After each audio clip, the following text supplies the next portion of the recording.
श्री कृष्ण कहते हैं, जब भी धर्म का ह्रास होता है और जीवन का उद्देश्य भूल जाता है तो मैं स्वयं को पृथ्वी पर प्रकट करता हूँ। मैं हर युग में अच्छाई की रक्षा और बुराई को नष्ट करने और धर्म की स्थापना के लिए पैदा हुआ हूँ। जैसे वो मेरे पास आते हैं वैसे ही मैं उन्हें ग्रहण करता हूँ। सभी पथ अर्जुन मेरी ओर ले जाते हैं।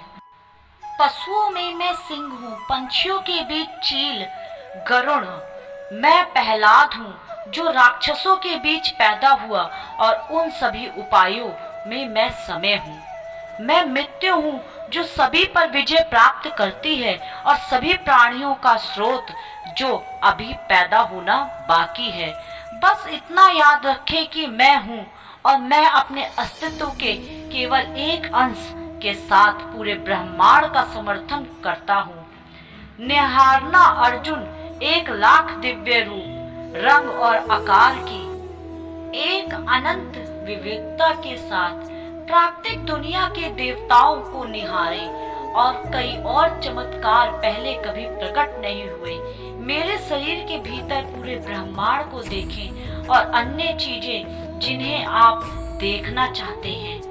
वह मुझे प्रिय है जो सुख के पीछे नहीं भागता और ना दुख से दूर भागता है, ना शोक करता है, ना लालसा करता है, वरन वस्तुओं को वैसे ही आने देता है जैसा हो जाता है। जिस प्रकार पूरे देश में बाढ़ आने पर जलाशय का कोई उपयोग नहीं होता, उसी तरह शास्त्रों का उस प्रबुद्ध पुरुष या महिलाओं के लिए बहुत कम उपयोग होता है जो हर जगह भगवान को देखता है। जो लोग सब प्राणियों में यहोवा को एक समान देखते हैं और जो मरते हैं उन सब के मनों में अतः देखते हैं, हर जगह एक ही भगवान को देखकर वह खुद को या दूसरों को नुकसान नहीं पहुंचाते। इस प्रकार वो सर्वोच्च लक्ष्य को प्राप्त करते हैं। मैं अपनी शक्ति की एक बूंद के साथ पृथ्वी में प्रवेश करता हूँ और सभी प्राणियों का समर्थन करता हूँ। जीवन दायिनी द्रव को के पात्र चंद्रमा के द्वारा मैं समस्त पौधों का पोषण करता हूँ। मैं सांस लेने वाले जीवों में प्रवेश करता हूँ और जीवन देने वाली सांस के रूप में भीतर रहता हूँ। मैं पेट की अग्नि हूँ जो सबको अन्न को पचाती है।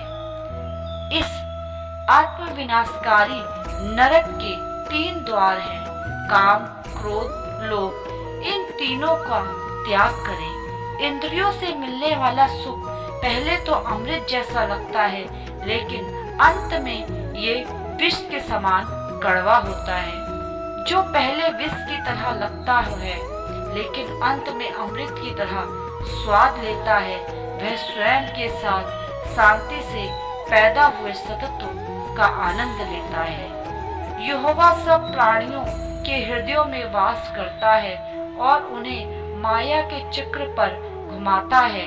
अपनी सारी शक्ति के साथ शरण के लिए उनके पास दौड़ो और उसकी कृपा से तुम्हें शांति मिलेगी। जो कुछ तू करे वह मेरे लिखे भेंट करे ले, अर्थात जो अन्न तू खाता है, जो बलि चढ़ाता है, जो सहायता तू देता है और आपके दुख भी। मैं गर्मी हूँ, मैं बारिश देता हूँ और रोकता हूँ। मैं अमरता हूँ और मृत्यु हूँ। मैं क्या हूँ और क्या नहीं। जो अन्न देवताओं के श्रद्धा और भक्ति से पूजा करते हैं, जो भी मेरी पूजा करते हैं अर्जुन, भले ही वो सामान्य रूप का पालन ना करे, मैं ही समस्त उपासना का पात्र, उसका भक्त और प्रभु हूँ। जो मृत्यु के समय मुझे स्मरण करेंगे वो मेरे पास आएंगे, इस पर संदेह ना करें।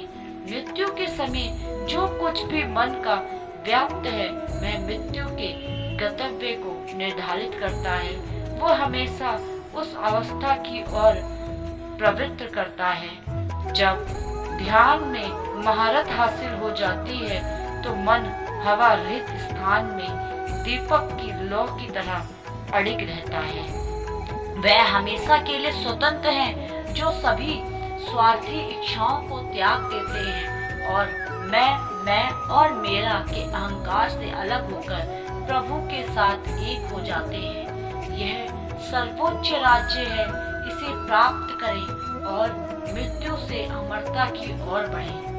वह बुद्धि में रहते हैं और जो अपने आप को सब में और सब में सब कुछ देखते हैं, जिन्होंने हर स्वार्थ की लालसा को त्याग दिया और दिल को पीड़ा देने वाली इंद्रियों को त्याग दिया। कर्म का अर्थ आशय में है, कार्रवाई के पीछे मनसा मायने रखती है। जो लोग केवल कर्म के फल की इच्छा से प्रेरित होते हैं वह दुखी होते हैं, क्योंकि वे जो करते हैं उसके परिणाम के बारे में लगातार चिंतित रहते हैं।